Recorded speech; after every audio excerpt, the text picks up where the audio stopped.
أعوذ بالله من الشيطان الرجيم. بسم الله الرحمن الرحيم. إذا زلزلت الأرض زلزالها وأخرجت الأرض أثقالها وقال الإنسان ما لها يومئذ تحدث أخبارها بأن ربك أوحى لها يومئذ يصدر الناس أشتاتا ليروا أعمالهم فمن يعمل مثقال ذرة خيرا يره ومن يعمل مثقال ذرة شرا يره.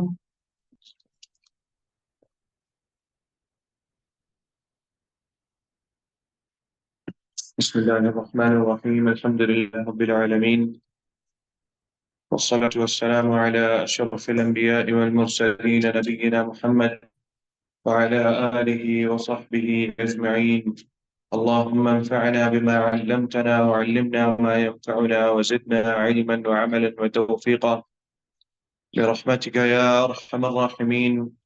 رب اشرح لي صدري ويسر لي أمري واحلل عقدة من لساني يفقه قولي.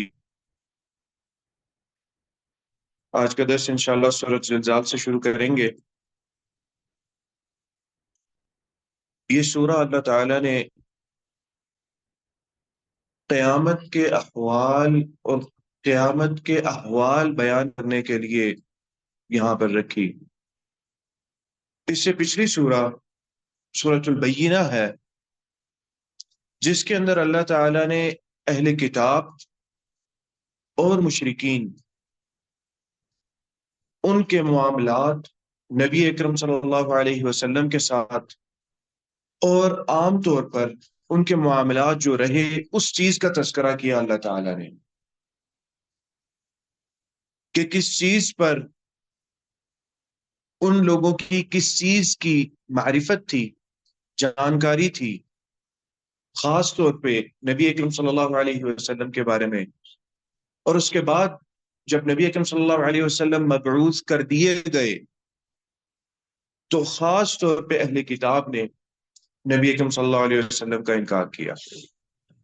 مشرکین جو تھے اہل کتاب سے سنا کرتے تھے اس بات کو کہ ایک نبی آنے والا ہے، اس لیے مشرکین بھی ان میں سے کچھ ایسے تھے جو منتظر تھے، لیکن سب لوگوں کے ساتھ انہوں نے بھی انکار کر دیا۔ اور ایک اور بات بھی اس میں آتی ہے، سورہ بینہ کے اندر اللہ تعالیٰ نے اس چیز کی طرف بھی اشارہ کیا کہ نبی اکرم صلی اللہ علیہ وسلم مشرکین کے لیے ایک الگ مقام رکھتے تھے۔ بعثت سے پہلے نبی اکرم صلی اللہ علیہ وسلم کی نبوت سے پہلے کفار مکہ کے نزدیک نبی اکرم صلی اللہ علیہ وسلم کا ایک الگ مقام تھا، اور وہ مقام معروف ہے کہ مشرکین کے نزدیک نبی اکرم صلی اللہ علیہ وسلم کیا تھے؟ صادق اور امین کہلائے جاتے تھے۔ اور اس صورت میں بھی جب نبی اکرم صلی اللہ علیہ وسلم کو نبوت ملی تو مشرکین کا جو سٹینس تھا، ان کا جو موقف تھا نبی اکرم صلی اللہ علیہ وسلم کے بارے میں، وہ بدل گیا۔ انکار کرنے والوں میں سب سے پہلے ابو لہب، تبا لک الہذا جمعتنا، اور اس جملے سے تھوڑی دیر پہلے وہ لوگ ابھی یہ کہہ رہے تھے ما جربنا علیک کذبا، کہ اگر تمہیں یہ بتایا جائے اس پہاڑ کے پیچھے لشکر ہے، وہ لشکر کشی کر دیں گے تم لوگوں پر، کیا تم لوگ میری بات مانو گے؟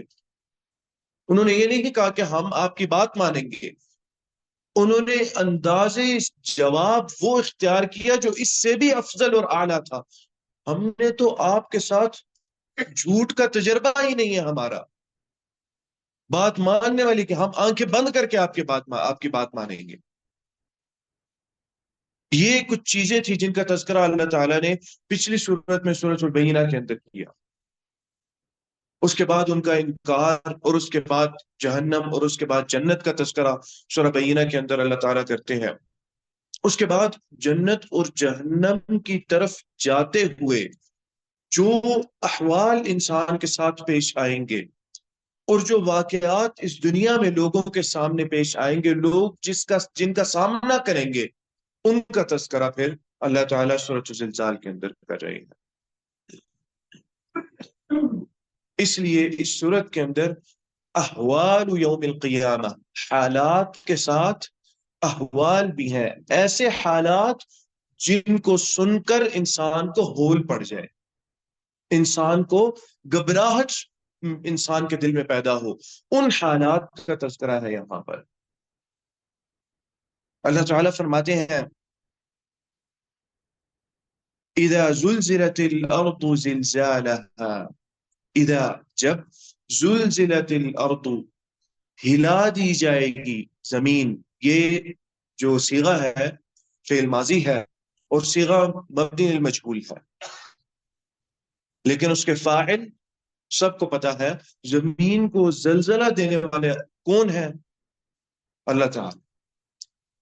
یہاں پر فاعل مذکور نہیں ہے، لیکن فاعل معروف ہے، جانتے ہیں سارے لوگ کہ اس کی ربوبیت ہے اس زمین پر، اس لیے وہ اتنی معروف چیز تھی، ایون کفار مکہ کے نزدیک اتنی معروف چیز تھی کہ اللہ تعالیٰ نے خود ہی ان سے کہ نبی اکرم صلی اللہ علیہ وسلم کو کہہ دیا کہ اللہ کے رسول، اگر آپ ان سے پوچھیں من خلق السماوات والارض وسخر الشمس والقمر لیقولن اللہ، تو وہ خود جواب دیں گے کہ یہ تو اللہ نے ان کو بنایا۔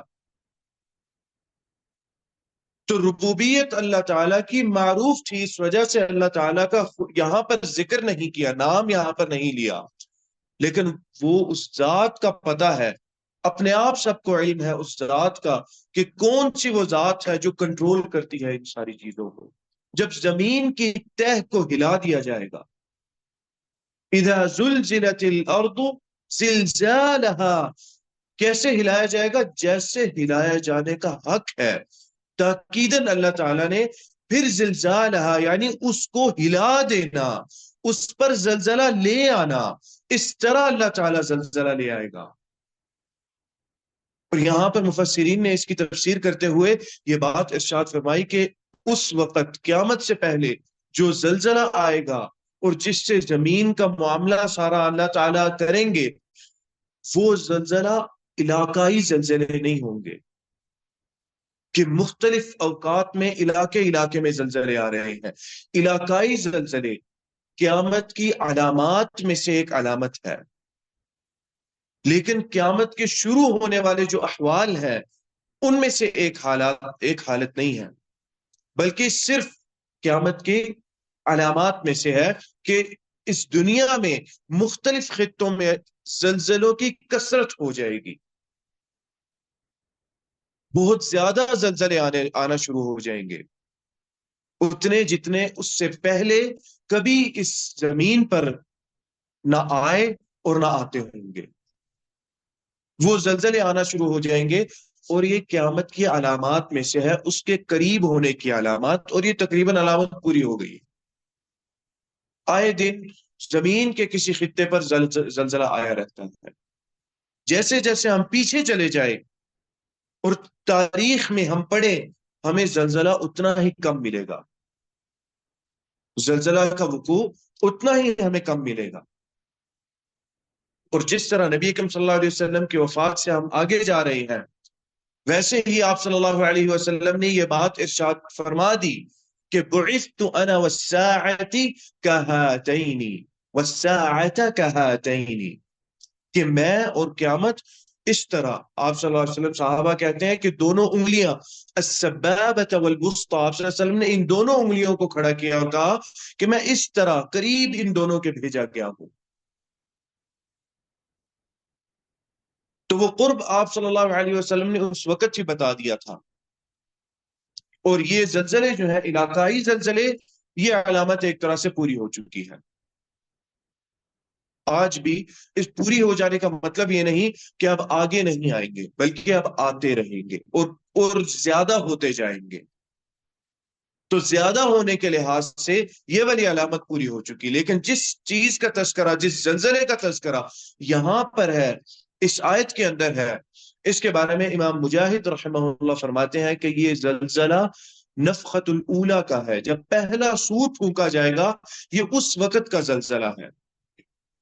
اور کچھ مفسرین نے یہ ارشاد فرمایا کہ اذا زلزلت الارض زلزالها، اس آیت کے اندر جس زلزلے کا اللہ تعالیٰ نے ذکر کیا وہ دوسرے سور کا زلزلہ ہے، جب دوسری بار سور پھونکا جائے گا، کیونکہ پہلی بار سور جب پھونکا جائے گا تو اس وقت سارے لوگ مر جائیں گے، وہ لوگوں کو ختم کرنے کے لیے پھونکا جائے گا۔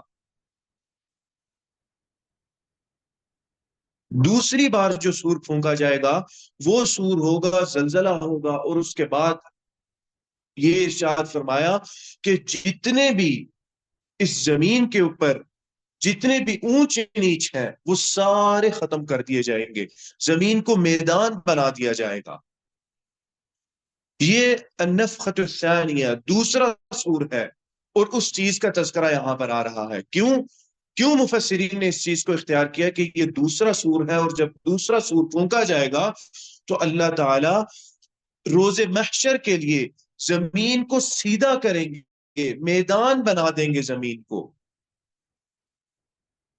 وہ اس وجہ سے کہ اللہ تعالیٰ نے اگلی آیت میں یہ ارشاد فرمایا وَأَخْرَجَتِ الْأَرْضُ أَثْقَالَهَا، اور زمین اپنے اندر کا بوجھ باہر نکال دے گی، اخرجت نکال دے گی، اثقالها اپنا بوجھ جو اس کے اندر ہے۔ مفسرین نے ایک لغوی بحث یہاں پر فرمائی ہے، اور وہ یہ فرماتے ہیں اثقالها سے مراد وہ والا بوجھ ہے یا وہ وزن ہے جو زمین کے اندر ہے، اور جو وہ وزن جو زمین کے اوپر ہے یا وہ بوجھ جو زمین کے اوپر ہے اس کو اثقال علیہا کہا جائے گا۔ تو یہاں پر اللہ تعالیٰ نے اس آیت میں جو الفاظ جن کا ذکر کیا، اللہ تعالیٰ فرما رہے ہیں اثقالہا، وہ اپنا وزن یا اپنا بوجھ نکال دے گی، سے مراد یہ ہے کہ وہ بوجھ سارے کا سارا زمین کے اندر کا بوجھ ہوگا۔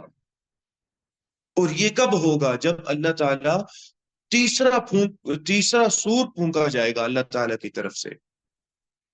دوسرے کے بارے میں آتا ہے کہ پہلے کے بارے میں یہ ہے کہ تمام لوگ مر جائیں گے، زیرو مر جائیں گے، سارے زندہ لوگ، کوئی ایسا نفس نہیں ہوگا، جان نہیں ہوگی جو مر جائے گی۔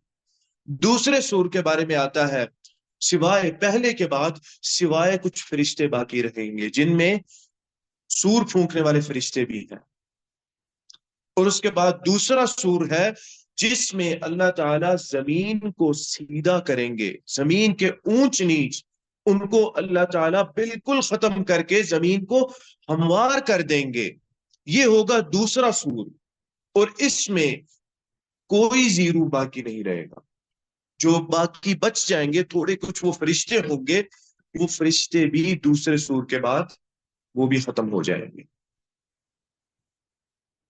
پھر تیسرا سور ہے وہ اللہ تعالیٰ کی طرف سے پھونکا جائے گا، اور اس تیسرے سور کے اندر یہ والا معاملہ اور یہ والے حالات پیش آئیں گے جس کا ذکر دوسری آیت کے اندر ہے وَأَخْرَجَتِ الْأَرْضُ أَثْقَالَهَا، کہ اپنا سارا بوجھ زمین نکال دے گی۔ جب اللہ تعالیٰ زمین کو سیدھا کر دیں گے، سیدھی ہو گئی زمین، تیار ہو گئی زمین، کس چیز کے لیے؟ یوم محشر کے لیے، حساب کتاب کے لیے۔ اینڈ ریزلٹ یہی ہے نا جس چیز کی طرف ہم جا رہے ہیں، ہماری ساری تیاریاں اسی چیز کے لیے ہونی چاہیے۔ نبی اکرم صلی اللہ علیہ وسلم کی ساری تیاریاں اسی چیز کے لیے، اسی وقت کے لیے تھی جب زمین بالکل ہموار کر دی جائے گی اور ایک میدان بنا دیا جائے گا زمین کو، اس وقت کے لیے نبی اکرم صلی اللہ علیہ وسلم کی ساری تیاریاں تھیں۔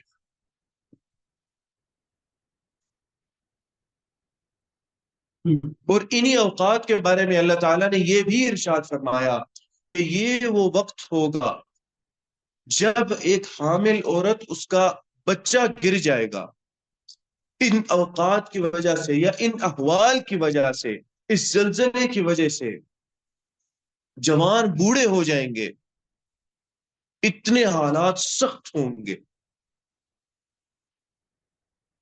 اسی لیے نبی اکرم صلی اللہ علیہ وسلم نے جو چیزیں ہمیں بتائیں اور جن چیز کی طرف ہمیں رغبت دلائی، وہ رغبت ایسے ہی نہیں آپ صلی اللہ علیہ وسلم دلاتے تھے۔ رغبت دلانے کا سبب ایک یہ بھی ہے کہ ان احوال کا اور جو آنے والے اوقات ہوں گے ان کا ہم نے سامنا کرنا ہے۔ اعمال نہیں ہوں گے تو کیسے سامنا کریں گے؟ جس دن کے لیے زمین کو سیدھا کیا جائے گا 50,000 سال کا دن ہوگا۔ ہماری زندگی 100 سال سے زیادہ ہو جائے تو بڑی بات، اس دنیا میں 60 سے زیادہ ہو جائے۔ آپ صلی اللہ علیہ وسلم تو فرما دیا کہ میری امت کو 60 کے لگ بھگ ہی زندگی ہوگی۔ 60 سے زیادہ جن کی ہو جائے وہ ایک بڑی چیز ہوتی ہے، اور اس کے بعد لوگ خود انتظار کرنا شروع کر دیتے ہیں۔ 60 کے بعد، خاص طور پہ 60 کے بعد لوگ انتظار کرنا شروع کر دیتے ہیں کہ بس اب وقت آیا، اب کسی بھی وقت وہ وقت آ جائے گا۔ انسان میں 60 کی عمر کے بعد انسان کے اندر اتنی جرت پیدا ہو جاتی ہے کہ انسان اپنے موت کے وقت کو خود ذکر کرتا ہے، بیان کرتا ہے خود کہ اب تو آنے والا ہے وقت۔ 60 سے پہلے انسان ڈرتا ہے اس چیز کا ذکر کرتے ہوئے، لیکن 60 کے بعد ایسا لگتا ہے کہ انسان ذہنی طور پہ بھی تیار ہو جاتا ہے۔ اتنی سی تو عمر ہے ہماری اس دنیا کی، اور جس چیز کے لیے ہم نے اس ٹائم لائن کے اندر یا اس عرصے میں ہم نے تیاری کرنی ہے اپنی، وہ ہے وہ 50,000 کا دن، جس روز زمین اپنے سارے بوجھ نکال کے باہر پھینک دے گی۔ وَأَخْرَجَتِ الْأَرْضُ أَثْقَالَهَا، ان بوجھ کے متعلق مفسرین نے لکھا ہے کہ یہ 3 قسم کے بوجھ ہیں۔ ایک یہ ہے جو زمین کے جتنے بھی معدنیات ہیں، سونا ہے، چاندی ہے، اور اس کے علاوہ جتنے بھی قیمتی اور غیر قیمتی اثاثے ہیں اس زمین کے اندر، وہ زمین باہر نکال پھینکے گی۔ مراد کیا ہے؟ مراد یہ ہے کہ اس کی حقیقت اس دن پتہ چلے گی کہ اس کی قدر و قیمت کیا ہے۔ جس چیز کے لیے لڑتے جھگڑتے اور مرتے مٹتے تھے اس دنیا کے اندر، اس کی اصل حقیقت کیا ہے؟ اس کی اصل حقیقت کو واضح کرنے کے لیے اللہ تعالیٰ زمین کے اس بوجھ کو بھی باہر نکالیں گے۔ حکم دیں گے نا اللہ تعالیٰ زمین کو کہ نکال دو اپنے اندر سے جو بھی ہے۔ تو ایک تو یہ چیز نکلے گی، زمین کا یہ والا بوجھ نکلے گا جس کے اندر گیسز وغیرہ اور یہ ساری چیزیں ہیں جن کے پیچھے انسان اس دنیا کے اندر ایک دوسرے سے لڑتے جھگڑتے ہیں۔ جس چیز کو جمع کرنے کے لیے انسان تگدو کرتا ہے اس دنیا کے اندر، محنت کرتا ہے اس دنیا کے اندر، جس چیز کو حاصل کرنے کے بعد انسان یہ سمجھتا ہے کہ یہ 100% اب میرا حق ہے، یہ مجھ سے کوئی لے کے دکھائے۔ اور اسی چیز کے لیے تو اللہ تعالیٰ نے پھر زکوٰۃ کے احکامات اور صدقے کے متعلق انسان کو ترغیب دلائی کہ انسان کے دل کے اندر ان کی محبت اتنی ہے کہ اس کو اللہ کے راہ میں خرچ کرنے کے لیے اللہ تعالیٰ نے خاص انسان کو احکامات بتائے کہ بھئی اب خرچ بھی کرنا ہے، ٹھیک ہے، محبت اس کی دل میں ڈل گئی لیکن اب خرچ بھی کرنا ہے اللہ کے راہ میں۔ تو پہلی چیز یہ ہوگی جو زمین سے نکلے گی۔ دوسری چیز جس کا ذکر مفسرین نے کیا، جو زمین سے بوجھ نکالا جائے گا، وہ انسان ہوں گے۔ آدم علیہ السلام سے لے کر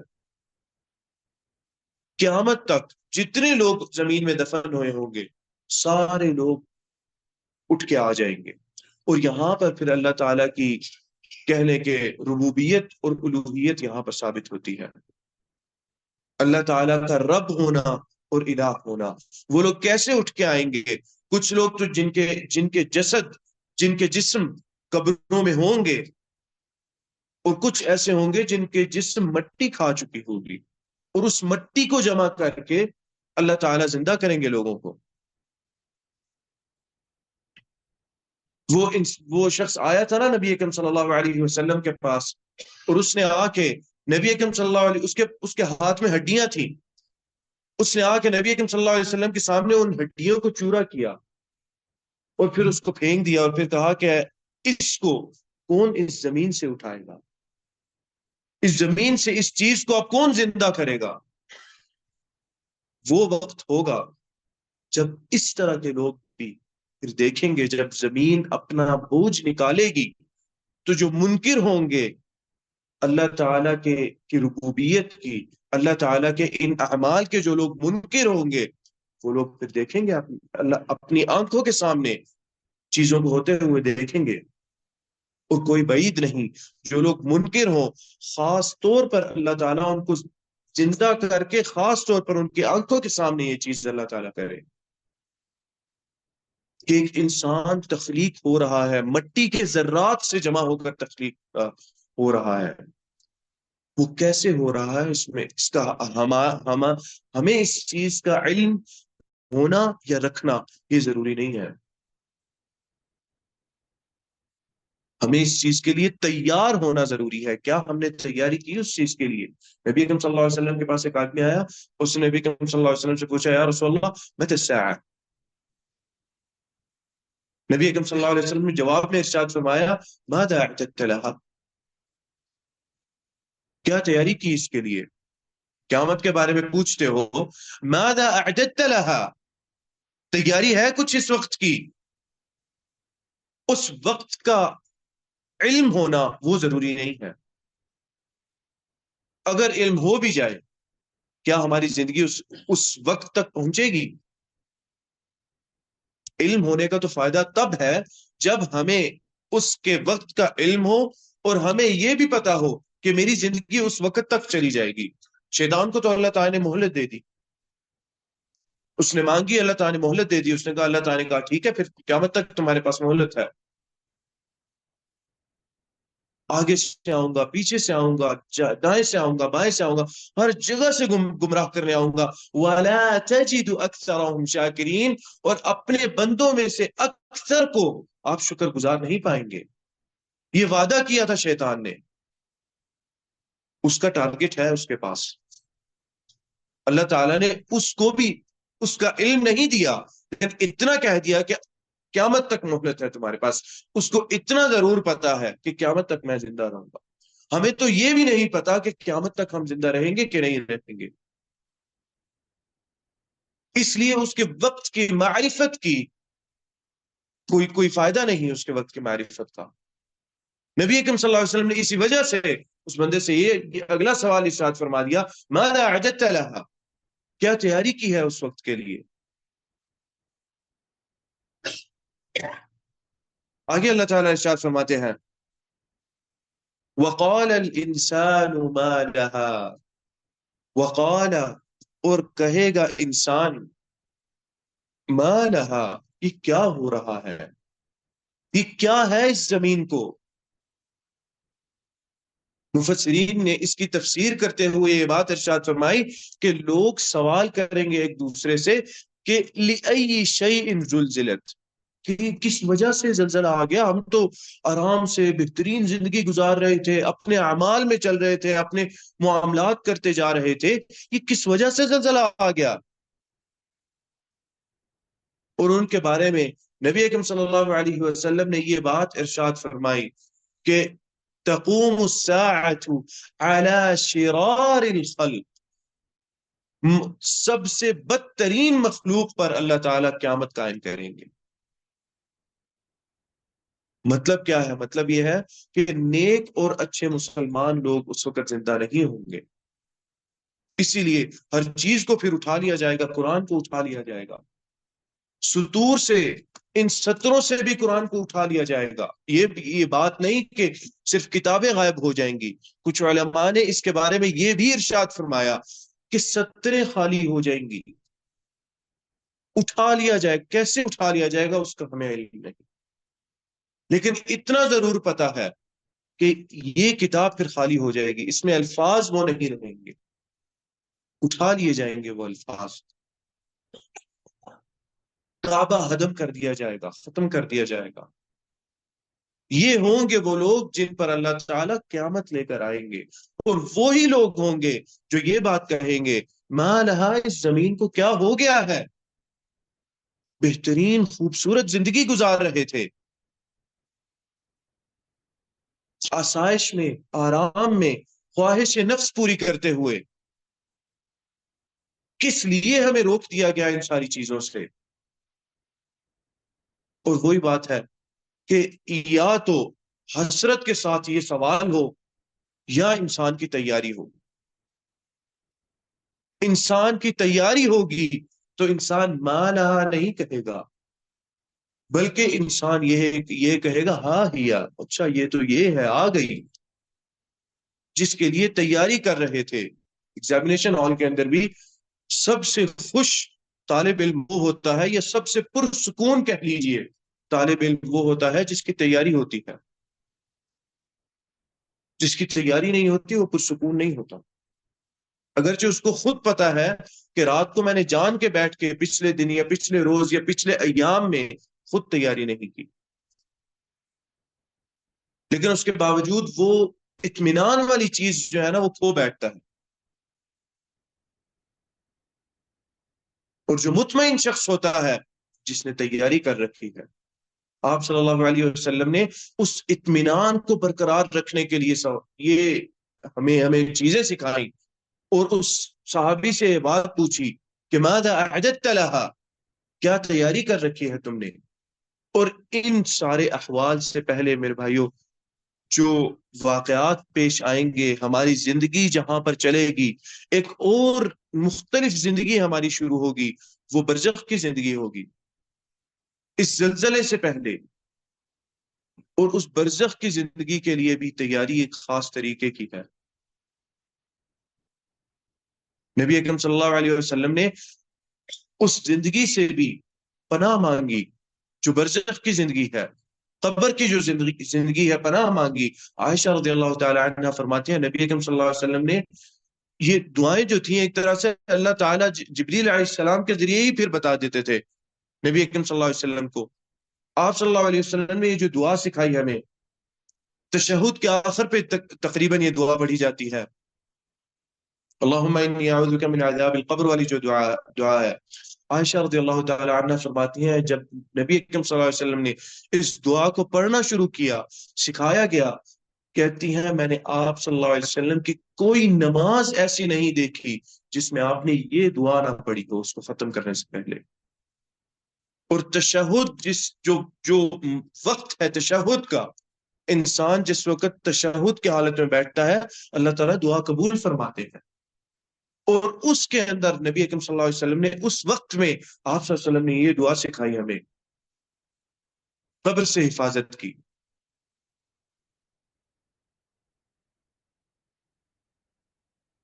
وقال الانسان ما لها، یہ وہ لوگ بھی کہیں گے، پھر سے وہی بات ہے کہ جو انکاری بھی ہوں گے قیامت کے، کہ یہ کیسے آ گئی، ہم تو اس کا انکار کرتے رہے ساری زندگی، یہ کہاں سے ٹپک گئی.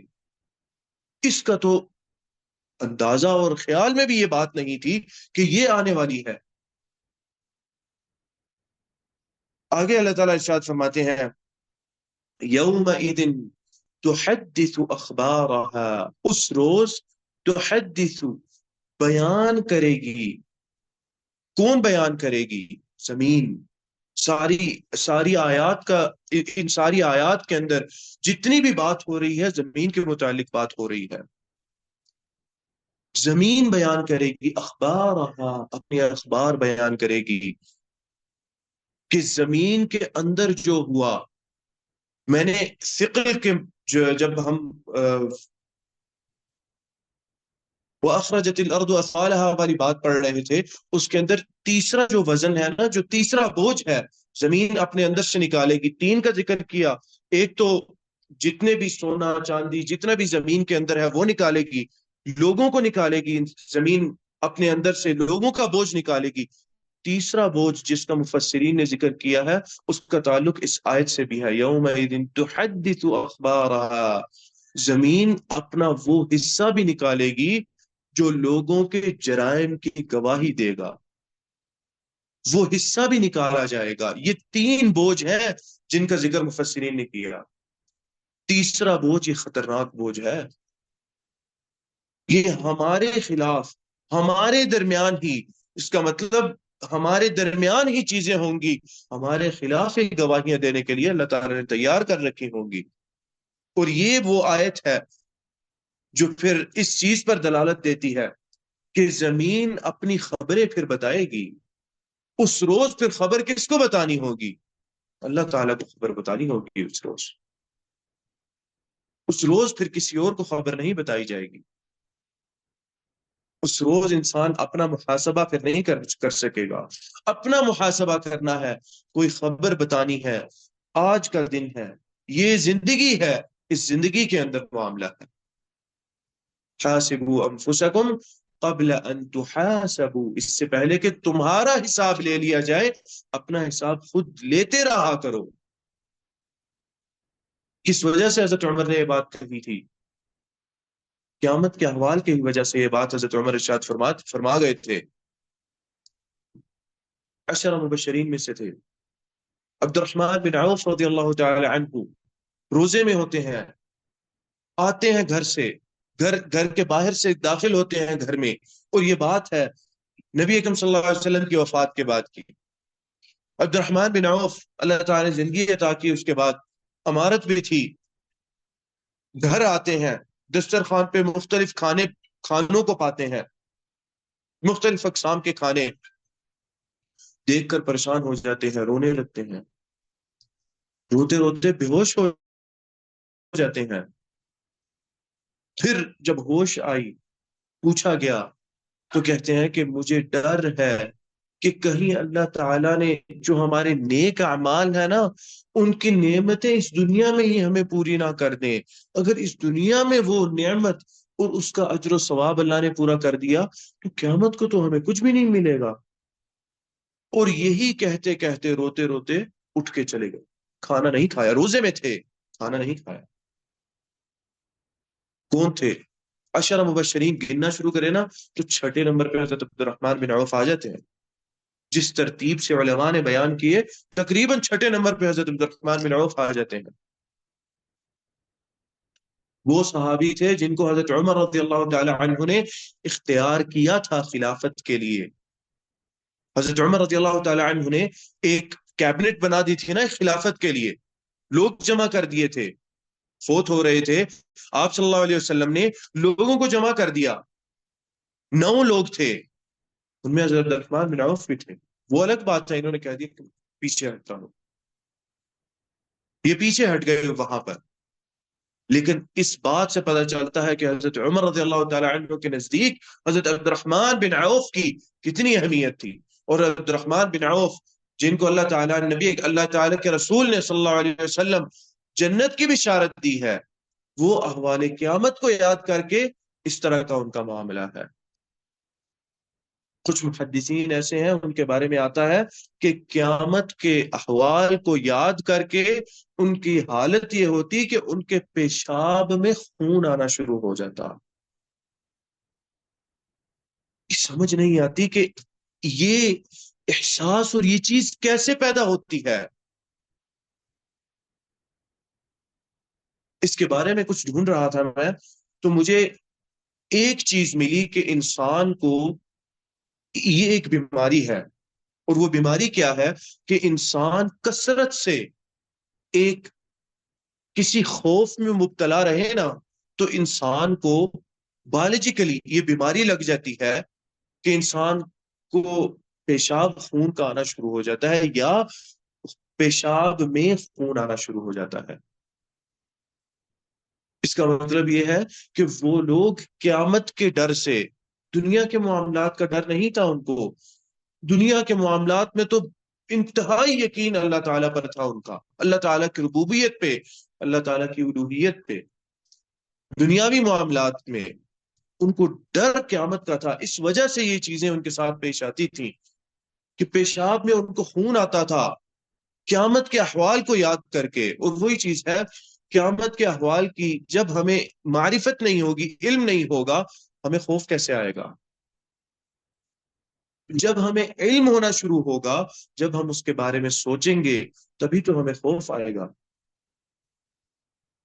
ہم نے سوچنا ہی تو چھوڑ دیا، اور یہ سورت ہمیں اس سوچنے پر مجبور کرتی ہے۔ سورت چھوٹی سی ہے اور تقریباً ہر بندے کو یاد ہوتی ہے، اور کثیر تعداد لوگوں کی ایسی ہے جو یہ بکثرت اس سورت کو اپنی نمازوں میں پڑھتے ہیں۔ لیکن اس سورت پر اگر سوچیں اور غور و فکر کریں، اس سورت کے معنی ایسے ہیں کہ ہمیں دنگ کر کے چھوڑ دے، انسان حیران رہ جائے کہ کیا چل رہا ہے اور کیا ہو رہا ہے، میں اپنے ساتھ کیا کر رہا ہوں، اور آنے والے احوال کیا ہے، اس کی تیاری ہے میری کہ نہیں ہے۔ کس چیز کو گواہی دینے سے روکیں گے؟ زمین بول پڑے گی، اللہ تعالیٰ اس خطے پر یہ کام کیا تھا، اس خطے پر یہ کام کیا تھا، اس جگہ قدم رکھے تھے اور اس چیز کے لیے قدم رکھے تھے، نماز کے لیے گئے تھے تو وہ گواہی دی جائے گی، جس جگہ پر نماز پڑھی وہ جگہ گواہی دے گی کہ اس جگہ پر نماز پڑھی۔ نوافل کو جگہ سے بدل کر نہ پڑھنا، یہ کس لیے کہا گیا؟ علماء اسی لیے تو کہتے ہیں کہ انسان فرض نماز پڑھے تو نفل نماز کے لیے تھوڑا سا ہل جائے، حرکت کر لے، کیوں؟ تاکہ وہ جگہ گواہی دے، گواہ تیار کریں، شہود اپنے لیے تیار کریں، نیک اعمال کے لیے بھی، برے اعمال کے لیے تو انجانے میں سب کچھ تیار ہوتا جا رہا ہے، ایسا تیار ہوتا جا رہا ہے کہ انسان اس روز یہ بات کہے گا، ما لهذا الكتاب لا يغادر صغيرة ولا كبيرة الا احصاها۔ اللہ تعالیٰ یہ کیسی کتاب ہے، چھوٹا بڑا کچھ اس میں چھوڑا نہیں گیا، چھوٹے اعمال ہیں، بڑے ہیں، جیسے بھی ہیں، کوئی کسی عمل کو نہیں چھوڑا گیا اس کے اندر۔ یہ کیسی کتاب ہے یا اللہ! اسی لیے تو وہ لوگ جن کو بائیں ہاتھ میں کتاب پکڑائی جائے گی وہ چھپاتے پھریں گے، یہ بات نہیں ہوگی کہ وہ پہلے پڑھیں گے اور چھپائیں گے، بائیں ہاتھ میں پکڑنا ہی اس چیز کی نشانی ہوگی، ان کو پتہ چل جائے گا کہ ہمارا معاملہ ٹھیک نہیں ہے۔ اور جن کو دائیں میں ملے گی اس روز کتاب، وہ خوش ہو کر لوگوں کو دکھائیں گے کہ بھئی دیکھو مجھے دائیں ہاتھ میں ملی، دائیں ہاتھ میں کتاب ملی، فخر کا وہ مقام ہوگا، وہ دلیل ہوگی انسان کے لیے کہ میں انشاءاللہ جنت میں جانے والا ہوں، دائیں ہاتھ میں میرا نامہ اعمال مجھے ملا ہے۔ وہ نامہ اعمال کیسا ہوگا، کس طرح کا ہوگا، ہمارے تخیل سے بھی اوپر وہ چیز ہے، ہماری سوچ اور خیال سے بھی آگے چیز ہے کہ وہ نامہ اعمال کیسا ہوگا۔ یہ وہ احوال ہیں اور وہ واقعات ہیں جن کی تیاری کے لیے نبی اکرم صلی اللہ علیہ وسلم ہمیں بہت ساری چیزیں اور بہت سارے اعمال بتاتے چلے گئے۔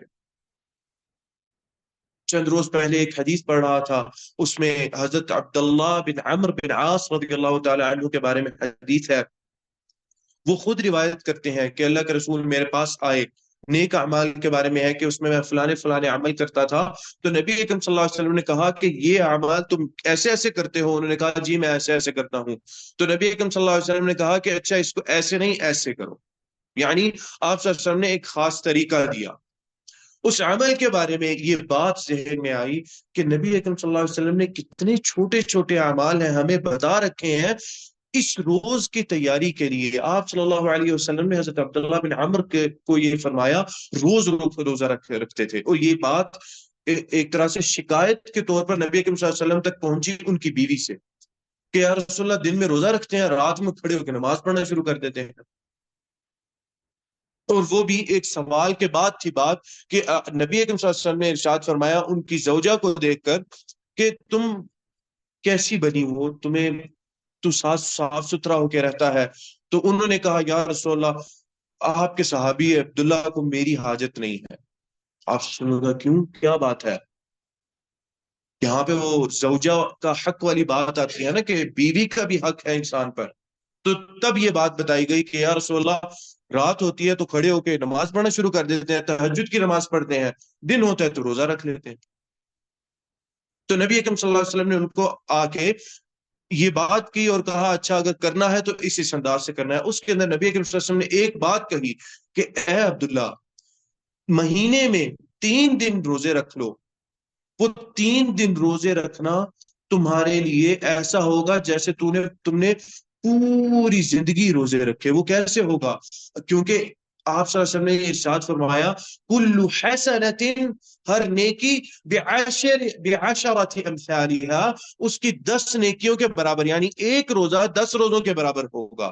تو انسان مہینے میں اگر 3 روزے رکھتا ہے تو اس کا مطلب اس کے اجر و ثواب کے لحاظ سے 30 روزے ہو گئے۔ اور اگر اس عمل کو وہ اپنی ساری زندگی کے لیے پکڑ لیتا ہے کہ میں نے مہینے میں جیسا بھی ہو 3 روزے ضرور رکھنے ہیں، چاہے وہ کہیں بھی رکھیں، یکم تاریخ کو رکھ لیں، پھر 15 کو رکھ لیں، اور اس کے پاس 29 یا 30 کو رکھ لیں، جیسے جیسے رکھنے ہیں۔ 3 روزے رکھ لیے، 30 روزوں کا انشاءاللہ اجر و ثواب ملے گا انسان کو۔ اس لیے نبی اکرم صلی اللہ علیہ وسلم نے کہا فَذَاكَ صِيَامُ الدَّهْرِ، اے عبداللہ یہ پورے زمانے کا روزہ ہوگا تمہارے لیے۔ وہ الگ بات ہے، حضرت عبداللہ بن عمر نے کہا یا رسول اللہ میں اس سے زیادہ طاقت رکھتا ہوں۔ آپ صلی اللہ علیہ وسلم نے کہا کہ اچھا پھر 3 ہر ہفتے روزے رکھ لو۔ انہوں نے کہا یا رسول اللہ میں اس سے بھی زیادہ طاقت رکھتا ہوں۔ وہ کس لیے تھی یہ چیز، یہ جو اندر سے نکل رہی تھی یہ چیز، نہیں یا رسول اللہ میں زیادہ کرنا چاہتا ہوں، زیادہ کرنا چاہتا ہوں۔ وہ انہی احوال کی وجہ سے تھی۔ ان لوگوں نے تو نبی اکرم صلی اللہ علیہ وسلم سے کچھ اور بھی چیزیں دیکھی ہوئی تھی۔ مثلا آپ صلی اللہ علیہ وسلم کا معراج پہ جب گئے آپ صلی اللہ علیہ وسلم، آپ صلی اللہ علیہ وسلم نے جا کے واپس آئے، آپ صلی اللہ علیہ وسلم نے پوچھا کہ بلکہ وہاں پر فرشتے سے پوچھا، آپ صلی اللہ علیہ وسلم کو قدموں کی آواز آئی ایک محل کے اندر۔ آپ صلی اللہ علیہ وسلم نے کہا یہ کس کے قدموں کی چاپ ہے؟ انہوں نے کہا یہ بلال کے قدموں کی چاپ ہے، بلال کے قدموں کی آواز آ رہی ہے۔ حیران ہو گئے، بلال کے قدم جنت میں، ان کی آواز وہاں پر آ رہی ہے، یہ کس کا محل ہے؟ یہ عمر کا محل ہے۔ حضرت آپ صلی اللہ علیہ وسلم کہتے ہیں میں پیچھے ہو گیا تمہاری غیرت کی وجہ سے عمر، کیونکہ تمہاری حوریں بھی محل میں ہوں گی، تو میں تمہاری غیرت کی وجہ سے پیچھے ہٹ گیا، داخل نہیں ہوا۔ حضرت عمر رونے لگے، کہتے ہیں اغار علیک یا رسول اللہ، مجھے آپ پہ غیرت ہوگی اللہ کے رسول، آپ کے ساتھ یہ کیوں تھا؟ اپنی تیاری اس روز کے لیے ان لوگوں نے کر رکھی تھی، ان لوگوں کے اعمال چھوٹے نہیں تھے، اور بہت سختیاں جھیلی ان لوگوں نے۔ یہی بات ہے حضرت ابو بکر رضی اللہ تعالی عنہ کے بارے میں آتا ہے کہ جب یہ صورت نازل ہوئی تو آتا ہے کہ فَبَكَى حِينَ نَزَلَتْ، حضرت ابو بکر رضی اللہ تعالی عنہ رونے لگے جب یہ نازل ہوئی۔ یہ امام ترمذی رحمہ اللہ نے کتاب التفسیر کے اندر یہ واقعہ ذکر کیا ہے، سورۃ زلزال کی تفسیر کے اندر فرماتے ہیں نبی اکرم صلی اللہ علیہ وسلم نے یہ بات ارشاد فرمائی ما یبکیک یا ابا بکر، اس لیے روتے ہیں ابو بکر؟ تو فرماتے ہیں یبکینی ہذہ السورہ، کہ اللہ کے رسول مجھے اس سورت نے رلا دیا ہے، یہ جو سورت نازل ہوئی ہے مجھے اس سورت نے رلا دیا ہے۔ نبی اکرم صلی اللہ علیہ وسلم نے پھر دل جوئی کی، تھوڑے دل کو اطمینان دلایا، حالات تو سخت ہے، یہ نبی اکرم صلی اللہ علیہ وسلم نہیں کہہ سکتے تھے کہ نہیں نہیں ابو بکر حالات آسان ہوں گے، کوئی مسئلہ نہیں ہے، حالات سخت ہیں اور وہ رہیں گے، اور اس چیز کو اللہ کے رسول صلی اللہ علیہ وسلم نے بدلا نہیں۔ ہاں معاملات بتائے کہ جتنا اللہ تعالیٰ کا قرب ہوگا وہ 50,000 سال کا جو وقفہ ہے وہ تھوڑی سی دیر کے لیے ان لوگوں کو لے گا، جتنے نیک ہوں گے چاہے مسلمان ہی ہیں، بد ہیں برے ہیں تو وہ بھگتیں گے اس وقت کو، وہ جیسا بھی ہوگا، لوگ اپنے پسینوں میں ڈوبے ہوں گے، کوئی غوطہ کھا رہا ہوگا پسینوں کے اندر، جس کے جتنے گناہ ہوں گے اس کا اتنا زیادہ پسینہ ہوگا۔ اس کا مطلب یہ ہے کہ جس کے جتنے گناہ ہوں گے اس کا اتنا زیادہ احساس بھی ہوگا، تکلیف بھی اس کی اتنی زیادہ ہوگی، اور جس کے جتنے کم گناہ ہوں گے جتنی نیکی کی طرف اس کا معاملہ ہوگا اس کا اتنا کم پسینہ ہوگا۔ کچھ لوگوں کے بارے میں آتا ہے کہ اس روز ان کی پیشانی پہ پسینہ آئے گا صرف، مطلب کیا ہے؟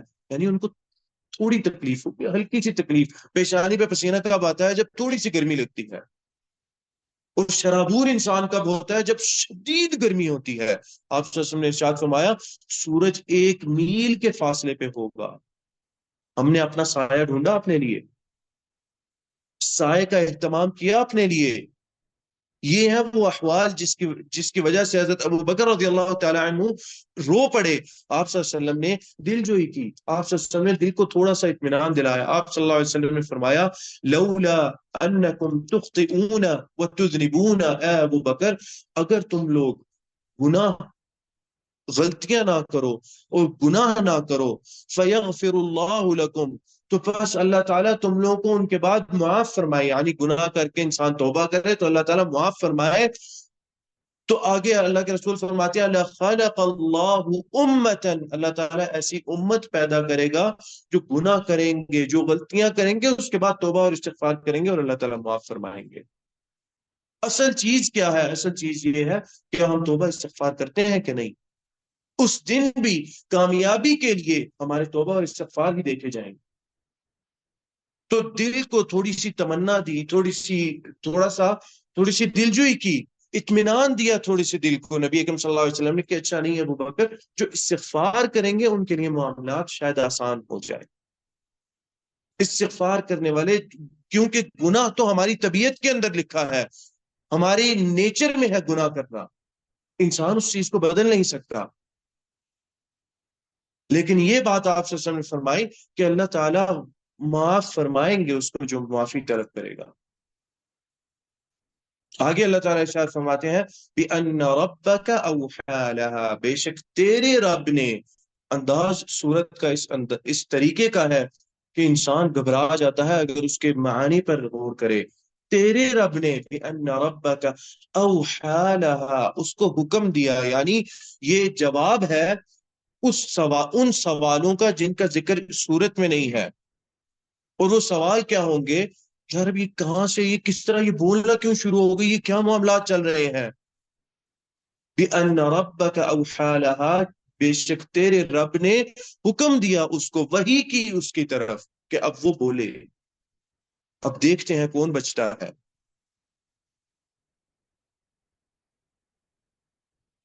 آگے فرماتے ہیں اللہ تعالیٰ يَوْمَئِذٍ يَصْدُرُ النَّاسُ أَشْتَاتًا لِيُرَوْا أَعْمَالَهُمْ، يَوْمَئِذٍ اس روز، یعنی قیامت کے روز، يَصْدُرُ النَّاسُ لوگ پیچھے پلٹ جائیں گے، لوٹیں گے، أَشْتَاتًا بٹ کے فرقوں کے اندر، متفرق ہو کر، لِيُرَوْا أَعْمَالَهُمْ تاکہ وہ ان کے اعمال ان کو دکھائے جائیں. اب اعمال کا دکھائے جانا یہ کس انداز سے ہوگا؟ اللہ تعالیٰ نے ہمارے وہ لمحات ان کو قید کر لیا ہوگا تاکہ ہم ان لمحات کو دیکھیں، یا اللہ تعالیٰ نے اس کو لکھ لیا ہوگا، اس لکھے ہوئے کو ہم دیکھیں کہ ہم نے کیا کیا تھا اور کس انداز سے کیا تھا. لِيُرَوْا أَعْمَالَهُمْ، اور اشتاتاً فرقوں میں بٹ جانا. یہاں پر اس سے مراد جو مفسرین ہیں انہوں نے دو چیزیں لی ہیں. ایک چیز یہ ہے کہ یا تو اللہ تعالیٰ سب کو پیچھے کر کے علیحدہ علیحدہ کر کے سب سے الگ الگ حساب و کتاب کریں گے، جیسا کہ حدیث کے اندر آتا ہے کہ الگ الگ اللہ تعالیٰ حساب و کتاب شروع کریں گے، ایک ساتھ شروع ہوگا. اور وہ ایک ساتھ اس انداز سے شروع ہوگا کہ اللہ تعالیٰ ہر بندے سے الگ الگ حساب کتاب کر رہے ہوں گے. وہ ہمارے انداز کا الگ الگ حساب کتاب نہیں ہوگا، کیونکہ ہم الگ الگ کتاب کرنا شروع کرتے ہیں تو مختلف اوقات میں ہوتا ہے. پہلے یہ بندہ، پھر یہ، پھر یہ، پھر یہ، پھر یہ. اللہ تعالیٰ کا ایک ساتھ ہی سب کے ساتھ لیکن الگ الگ حساب و کتاب شروع کریں گے اللہ تعالیٰ. اور دوسرا اشتاتن فرقوں میں پیچھے ہو جانا، یہ ہوگا کہ لوگ اپنے اعمال کے لحاظ سے گروہوں میں بٹ جائیں گے. شرابی شرابیوں کے گروہ میں چلے جائیں گے، بے نمازی بے نمازیوں کے گروہ میں چلے جائیں گے، فلانا گناہ کرنے والے فلانے میں، فلانا گناہ کرنے والے فلانے میں. پھر نیکوں کا بھی الگ گروہ ہو جائے گا کہ یہ لوگ نیک ہیں، ان پر نیکی غالب تھی، ان پر زیادہ غلبہ نیک اعمال کا تھا. یہ وہ گروہ ہیں جن کی طرف اللہ تعالیٰ اشارہ فرما رہے ہیں کہ جب زمین سیدھی ہو جائے گی، لوگ آئیں گے، لوگ پوچھیں گے یہ کیا ہو رہا ہے، یہ بات کیوں کرتی ہے زمین. اللہ تعالیٰ کہیں گے میں نے حکم دیا ہے اس کو، جیسے کہ ہمارے اعضاء کو حکم دیا جائے گا ہماری زبان بند کر دی جائے گی. اور ہمارے اعضاء سورہ فصلت کے اندر ہے، ہمارے اعضاء جو ہے وہ بات کریں گے. اور پھر جب ہماری زبان کھولی جائے گی ہم اپنے اعضاء کو ہی مخاطب کر کے کہیں گے کہ تم نے ہمارے خلاف گواہی کیوں دی، کیوں ہمارے خلاف بات کی تم نے؟ اس روز کے لیے وہی بات ہے، یہ حضرت ابوبکر رضی اللہ تعالی عنہ کا بھی رونا اور افسردہ ہونا اسی وجہ سے تھا کہ یا اللہ کے رسول، یہ معاملات ایسے بھی ہیں اور اس کے بعد یہ صورت ہے۔ نبی اکرم صلی اللہ علیہ وسلم پر بھی صورتوں کا اتنا اثر ہوتا، آپ صلی اللہ علیہ وسلم نے فرمایا کہ ایک صورت ہے جس نے مجھے بوڑھا کر دیا، اور اس کی اخوات ہیں، یعنی اس جیسی چند اور صورتیں ہیں، انہوں نے مجھے بوڑھا کر دیا۔ شیبتنی ہود و اخواتها، سورہ ہود کے بارے میں آپ صلی اللہ علیہ وسلم ارشاد فرماتے ہیں کہ سورہ ہود اور سورہ ہود جیسی صورتوں نے مجھے بوڑھا کر دیا ہے۔ کیوں بوڑھا کر دیا ہے؟ ان کو پڑھ کے دیکھیں کیوں بوڑھا کیا ہے نبی اکرم صلی اللہ علیہ وسلم نے، کیوں یہ بات، اس چیز کا تذکرہ کیوں آپ صلی اللہ علیہ وسلم نے کیا۔ آگے فرماتے ہیں فَمَن يَعْمَلْ مِثْقَالَ ذَرَّةٍ خَيْرًا يَرَهُ، پھر جو لِيُرَوْا أَعْمَالَهُمْ والی بات ہے نا کہ ان کو ان کے اعمال اللہ تعالیٰ دکھائیں گے، گروہ میں یا الگ الگ حساب و کتاب کر کے اعمال دکھائیں گے۔ آگے فرما رہے ہیں کہ چھوٹے سے چھوٹا نیک عمل دکھایا جائے گا۔ فَمَن يَعْمَلْ، جس شخص نے عمل کیا، مثقال ذرۃ، ایک ذرے کے برابر، جو ہماری آنکھ سے ہمیں نہیں نظر آتا اس کو ذرہ کہتے ہیں، ایک ذرے کے برابر بھی نیک عمل کیا، خیرن، جو خیر کا ہوگا، یرا، وہ اس کو دیکھے گا، تمنا کرے گا کاش میں اس سے زیادہ کرتا، یہ میرا خیر کا عمل ذرے کا کیوں ہے، ذرے سے بڑا ہوتا میرا خیر کا عمل، یہ چھوٹا کیوں ہے یہ خیر کا عمل میرا۔ وہی بات ہے، اس وقت تمنا کا کوئی فائدہ نہیں ہوگا، اس وقت کی تمنا کی کوئی قدر و قیمت نہیں ہوگی۔ اس دنیا کے اندر تمنا کی قدر و قیمت یہ ہے کہ نبی اکرم صلی اللہ علیہ وسلم نے ارشاد فرمایا کہ جو انسان نیک عمل کرنے کی نیت کر لے، اللہ تعالیٰ وہ نیک عمل لکھ لیتے ہیں اس کے۔ یا اللہ ابھی کیا ہی نہیں، پھر بھی لکھ لیا، اللہ تعالیٰ کی رحمت ہے، پھر بھی لکھ لیا اللہ تعالیٰ نے وہ نیک عمل۔ اور جب کر لیں تب نبی اکرم صلی اللہ علیہ وسلم نے فرمایا کہ 70 سے 700 گنا تک انسان کے اخلاص کے مطابق اس عمل کے درجات کو بڑھا دیا جائے گا، 700 گنا تک۔